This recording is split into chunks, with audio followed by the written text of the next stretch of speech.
नमस्कार, चाणक्य संस्कृत अकादमी में आप सभी साथियों का स्वागत है। आज व्यंजन संधि अर्थात हल संधि का भाग 5 लेकर मैं आप सभी के समक्ष उपस्थित हुआ हूँ और इसमें हम दो सूत्रों की चर्चा करेंगे। एक मो अनुस्वारः या मह अनुस्वारः, ठीक है। दूसरा है नश्चा पदान्तस्य झलि। उससे पहले जो मैं पूर्व की तरह एक सूचना फिर से आपको बता देता हूँ कि ऑनलाइन क्लासेज जो है यूपीएससी और यूपीपीसीएस ऑप्शनल संस्कृत विषय की कक्षाएं जो है वो आने वाले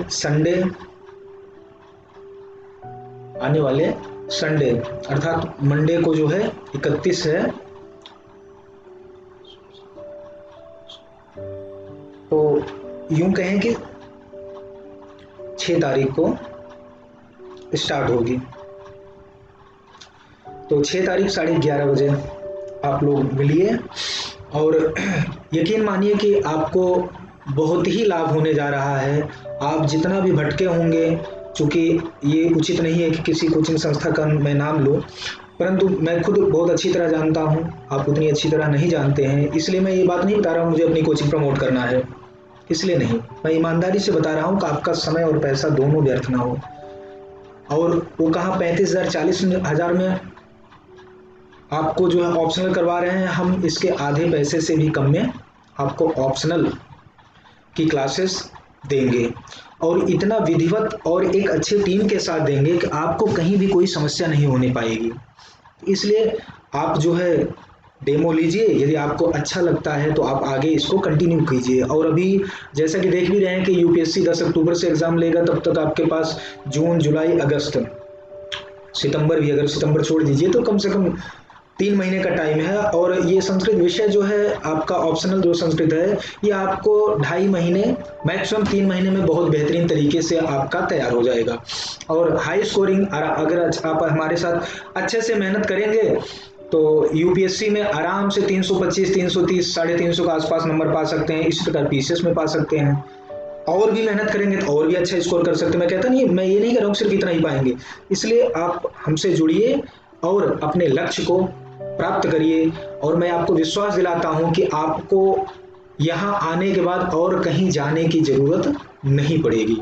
इसलिए Chanakya Sanskrit academy online classes से आप लोग जुड़िए और अपने लक्ष्य को पाइए और अपने भविष्य को उज्जवल बनाइए।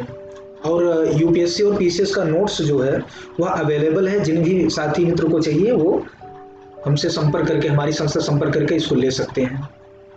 आइए हम लोग विषय पे चलते हैं। देखिए, जो आज के सूत्र हैं, ये सूत्र हैं।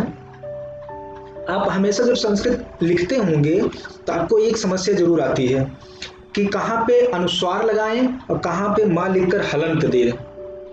आप देखते होंगे ना कि लिखते समय बताया जाता है कि यहाँ अनुस्वार लगाइए, यहाँ माँ तो पूरा लिखिए, उसके नीचे हलंत कर दीजिए।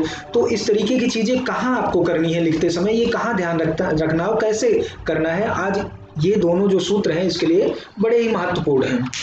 तो देखिए, कुछ लोग क्या करते हैं, अनुस्वार लगा देते हैं और उसमें अब समस्या ये है कि कहाँ माँ लिखकर उसमें हलंत दें और कहाँ अनुस्वार प्रयुक्त होगा।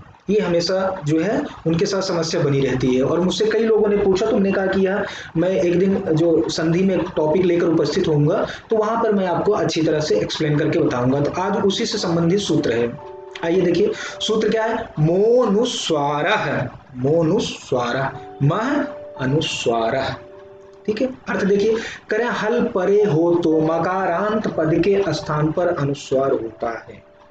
हल परे हो मतलब जमा के बाद क्या हो, हल वर्ण हो अर्थात व्यंजन वर्ण हो, और हल से पूर्व में कोई पद हो जिसका अंतिम अक्षर या अंतिम वर्ण मकार हो। मकारांत माने अंत में जिसके मकार हो, ये कहने का अर्थ है। इसको और सरलता से समझिए, करें किसी शब्द का या पद का अंतिम वर्ण क्या हो, मां हो, मतलब उसके अंतिम वर्ण में मां आता है तो उस मां की जगह क्या हो जाएगा, अनुस्वार हो जाएगा। कब, यदि उस मां के बाद हल वर्ण होगा तो, अर्थात व्यंजन वर्ण होगा तो, स्वर वर्ण होगा तो नहीं, अच वर्ण होगा तो नहीं, ठीक है ना।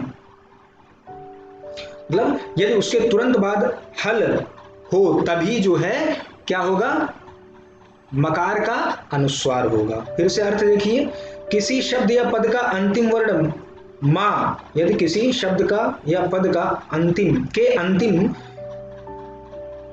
वर्ण में मां आता है अर्थात मकार आता है, तो उस मकार की जगह अनुस्वार हो जाता है यदि उसके तुरंत बाद हल हो अर्थात कोई व्यंजन वर्ण हो तब। इतना ही अर्थ है, इसमें और कुछ विशेष समझने की जरूरत नहीं है। और जो आपको लिखना है अर्थ के रूप वो देखिए, हल परे हो तो हल्ला परे स्यात् तु मकार पदस्य स्थाने अनुस्वारः भवति। ये हो गया। अब उदाहरण देखिए, हरिम वंदे, देखिए हरि इकारांत पुल्लिंग शब्द का रूप आपने देखा, हरि है, हरि हरया, हरिम अर्थात द्वितीय व्यक्ति एक वचन का यह हरिम रूप है। यह हमारा कैसा है, यह हमारा शब्द है, ठीक है, यह हमारा जो है शब्द है अर्थात पद है, ठीक है ना। तिगंतम पदम आपको बताया हूं, जब सुबंत और तिगंत इन प्रत्ययों की क्या होती है, हमारी जो है पद संज्ञा होती है। यह हमारा पद है, इसका अंतिम वर्ण कौन सा है, अंतिम अक्षर कौन है, मां है, ये मकार, ये देखिए अंतिम वर्ण मकार है, ठीक है।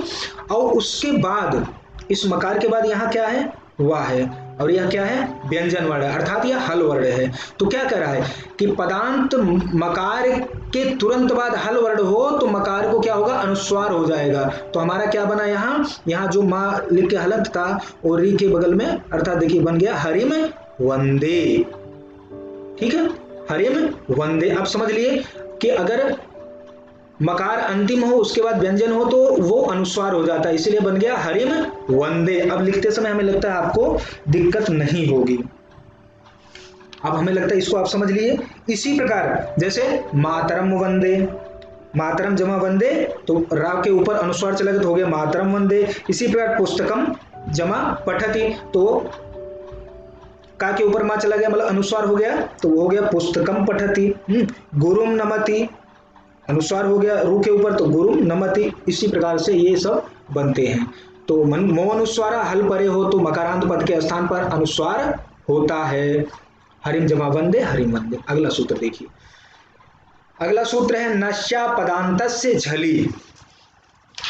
अब इसमें कुछ बातें रह गई थी जो आगे बता रहे हैं, करें नश्या पदांतस्य झली, अलग अलग करिए इसको, करें नह चा अपदांतस्य झली, नह चा अपदांतस्य झली। अब दोनों में अंतर देखिए, पूर्व सूत्र क्या कह रहा था, मो अनुस्वारा, वहां कह रहा था कि पदांत झल, पदांत मकार हो और उसके बाद झल हो, लेकिन झल नहीं हल, सॉरी हल वहां कह रहा था, मो अनुस्वारा सूत्र में कह रहा था कि आपका पदांत मकार हो उसके बाद हल वर्ण हो तो क्या होगा, अनुस्वार होगा। लेकिन यहां कह रहा है कि नहीं, न मतलब नकार हो, चा माने और, मतलब नकार भी हो, मकार तो हो ही, नकार भी हो, लेकिन कैसा हो, अपदांत हो, जो पद ना हो, और उसके बाद क्या होना चाहिए, हल नहीं, झल प्रत्याहार होना चाहिए। ऊपर क्या था, ऊपर था आपका हल अर्थात सारे व्यंजन हो, परंतु यहां झल करा है, इसमें सारे व्यंजन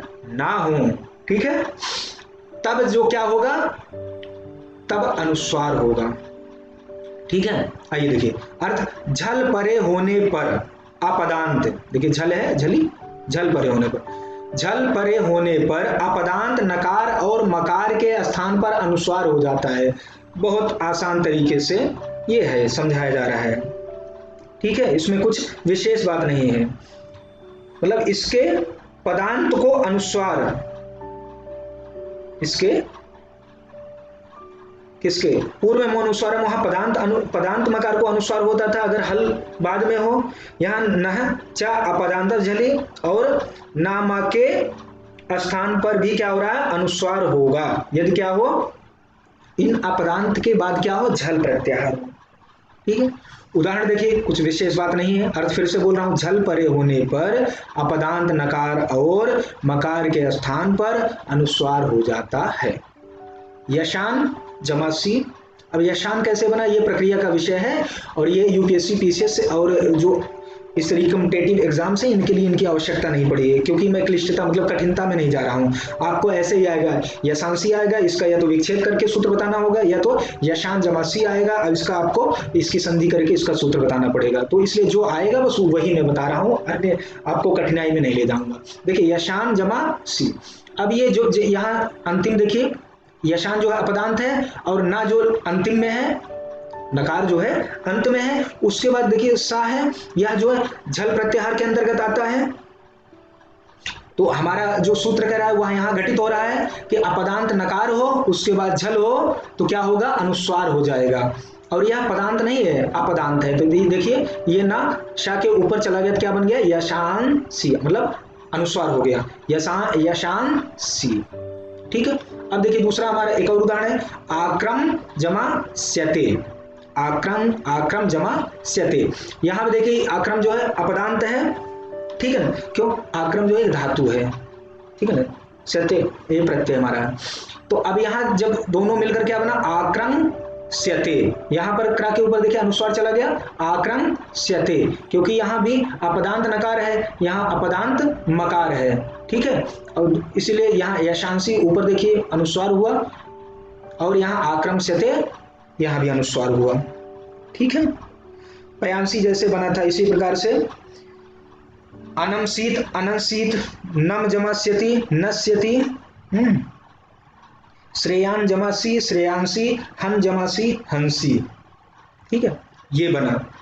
तो अब देखिए आपने देखा ना कि दोनों सूत्रों में क्या अंतर रहा। वह पूर्व सूत्र में अनुस्वार कर रहा है कि पदांत मकार हो और उसके बाद उससे परे या उसके बाद हल अर्थात व्यंजन वर्ण हो तो उसका अनुस्वार हो जाएगा। इसमें क्या कर रहा है कि नकार और मकार दोनों का अनुस्वार हो, लेकिन अपदांत तो हो, और अपदांत नकार या मकार के बाद क्या हो, झल प्रत्याहार हो, तो क्या होगा, अनुस्वार हो जाएगा। यही दोनों में अंतर है। तो इस प्रकार से ये दो सूत्र आज आपके साथ हम डिस्कस किए हैं, और ये आशा करते हैं कि इनको आप और खूब मन लगाकर बढ़िया से समझकर इनको तैयार कीजिए। कोई भी समस्या हो, कोई भी कठिनाई हो तो हमसे कांटेक्ट करिए, चाहे हम फोन करके, चाहे ईमेल के द्वारा, चाहे कमेंट बॉक्स में लिखकर। और आपको यदि हमारा प्रयास अच्छा लगे तो इसको लाइक करिए, शेयर करिए, सब्सक्राइब करके आइकॉन बेल जरूर दबाइए, जिससे हमारा सबका उत्साहवर्धन होता है, और यही हमारा समझ लीजिए उपहार होता है। और हम लोग खूब मेहनत करते हैं और आपके लिए मेहनत करें, आप इसका लाभ उठाइए। और नोट्स की आवश्यकता हो तो नोट्स लीजिए, खूब अच्छे से जैसे भी तैयारी करना चाहते हैं आप करिए, हम लोग सदैव आपके साथ हैं। धन्यवाद।